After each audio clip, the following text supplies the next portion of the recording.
All of you, I'm sure, who have seen the ocean have sat there and watched the waves as they crash on the shore.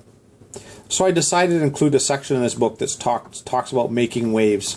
And it's not making waves in the art world or anything like that. It's actually making waves. And so I try to pull the different times to draw waves. And sometimes I've been successful and sometimes I haven't been. And so I've showed you a step-by-step approach in which I painted this picture while sitting on the beach in Cancun. I also showed you, drew a picture that showed you of another beach in one of the Caribbean countries that we were at, where the sun was setting and the waves were crashing on the beach.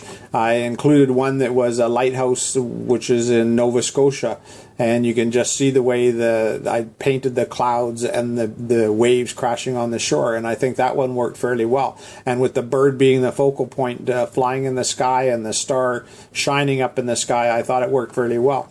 And then I tried to do one that was just the stormy waves. That one didn't work at all. It looked more like bones by the time I was finished it, because I got too heavy and too detailed in the work, and so I overworked that piece of waves. Waves are a lot like clouds, and you have to be very careful how much effort and how much work and details you put into it, because you can overwork waves and then you'll lose the actual feel.